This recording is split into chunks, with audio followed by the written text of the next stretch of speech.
ये जो योजना है मुख्यमंत्री का 7 निश्चय योजना में, ये बहुत ही आम लोगों के लिए फ़ायदेमंद योजना है।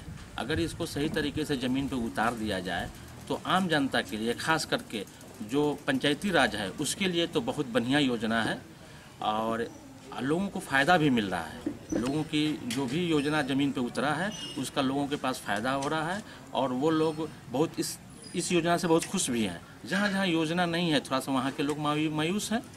आपके पंचायत में टोटल कितने वार्ड हैं? कितने वार्ड ऐसे हैं जहाँ की जनता नल जल योजना का लाभ ले रही है और कितने वार्ड अभी भी इस योजना से वंचित हैं? मेरे पंचायत में 17 वार्ड हैं।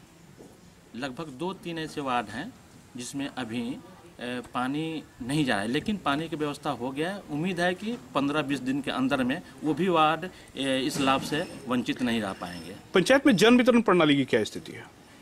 देखिए, जन वितरण प्रणाली की स्थिति तो अभी काफ़ी ठीक है, क्योंकि हम लोग आम जनता जागरूक हुए हैं और हर महीने इसका लाभ लोगों को मिल रहा है।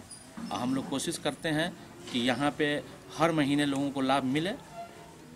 शिक्षा और चिकित्सा, जो कि समाज का एक बहुत ही महत्वपूर्ण अंग है, इसकी क्या स्थिति है आपके पंचायत में? देखिए, चिकित्सा की स्थिति में तो यहाँ जो सरकारी जो हॉस्पिटल है हमारे पंचायत में, वहाँ की तो स्थिति इतनी बढ़िया नहीं है। यहाँ जो डॉक्टर यहाँ हैं वो सही समय पे नहीं आ पाते हैं। हमने इस मुद्दे पर प्रभारी जी से भी अपनी बात को शेयर किया रखा और यहाँ जो बुनियादी जो कमी थी उस पर भी हमने प्रभारी सर से बात किया, लेकिन वहाँ जो बुनियादी सहूलियत नहीं थी उसको प्रभारी सर ने इस पे ध्यान दिया। वहाँ शौचालय की व्यवस्था नहीं थी और जो फर्स्ट एड की जो व्यवस्था नहीं थी उसको भी उन्होंने अब उपलब्ध कराया। लेकिन जब रेगुलर लोग आने लगेंगे, जो डॉक्टर लोग हैं, तो वहाँ और लोगों को लाभ मिलेगा, लेकिन जिस तरह से लाभ मिलना चाहिए उस तरह से लाभ नहीं मिल रहा। मतलब आपके कहने का मतलब है कि पंचायत के लोगों को आज भी अगर चिकित्सा से संबंधित कोई समस्याएं हो रही हैं तो उनको आपके पंचायत से बाहर जाके इलाज कराना पड़ रहा है। बिल्कुल। तो ये एक बड़ी समस्या लगातार आपके पंचायत में बनी हुई है। अब राशन कार्ड की जो समस्या आ रही थी लगातार, कि कई लोग जो हैं राशन कार्ड से वंचित हैं और उनका नाम आसानी से नहीं जुट पा रहा था, इस पे क्या कहेंगे आप? देखिए, ये भी आज भी वही स्थिति है। ऐसे भी गरीब परिवार हैं जो हैंड टू माउथ हैं, उनके यहाँ मैंने खाने के लाले पड़ रहे हैं, उनके यहाँ राशन कार्ड नहीं है। हम लोग कोशिश भी करते हैं तो वो प्रक्रिया भी नहीं लग रहा है, जिसकी वजह से राशन कार्ड नहीं बन रहा है। अभी भी हमारे पंचायत में कम से कम 500 राशन कार्ड बनना चाहिए। वैसे परिवार हैं, वंचित हैं। अभी हम लोग अपने स्तर से बार बार BDO साहब से भी बात करते हैं, SDO साहब से भी इस पर बात हुई, लेकिन ठीक है इस पे हुआ। इसके पहले ये जीविका से लगभग हमको लगता है कि मेरे पंचायत में 2000 से कम फॉर्म नहीं गया, लेकिन मात्र बना कितना खूब होगा तो 10 से 15 बना होगा। वृद्धा पेंशन योजना और आवास योजना की क्या स्थिति है आपके पंचायत में? देखिए, मेरे यहाँ तो 4 साल के अंदर में आवास योजना लगभग 250 से 300 बना हुआ है और जिसको भी मिला वो अपना घर बनाया है, ठीक है? और 250-300 लिस्ट में नाम आया है। उसकी स्थिति तो मैं इंदिरा आवास की बढ़िया कहा जाएगा मेरे पंचायत में। पंचायत की मुख्य समस्याएं कौन कौन सी है जिससे यहाँ की जनता अभी भी जूझ रही है? देखिए, ये तो सबसे बड़ी जो समस्या है, एक तो आपको हम स्वास्थ्य के बारे में बतला दिए, जिस पे अभी डिस्कस किए थे आप। सबसे दूसरी जो समस्या है यहाँ का कि ये पंचायत सरकार भवन जब बोल रहे हैं, जो हम लोगों के यहाँ से 5-7 किलोमीटर दूर पड़ रहा है ये ब्लॉक, और वहाँ से लोग एक वृद्धा पेंशन बनाने के लिए RTPS पे जाते हैं और आने जाने में बहुत परेशानियाँ होती है। अगर यहाँ पंचायत सरकार भवन बन जाए तो एक तो सरकारी जो काम पंचायती स्तर से होता है उसमें सहूलियत मिलेगी, सबसे बड़ी बात अभी।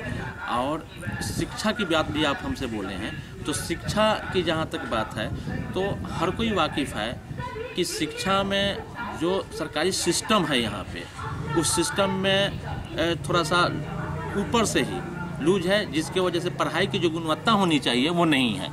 एक बड़ी उपलब्धि है कि यहाँ जितवारपुर पंचायत में अभी अपग्रेड होकर के हाई स्कूल हुआ है, तो उसमें हम कल गए थे, जाकर के सर से बात किए, बच्चों से भी बात किए, लेकिन हमको देख करके बहुत खुशी हुई कि वहाँ का पढ़ाई का स्टैंडर्ड बहुत बढ़िया है।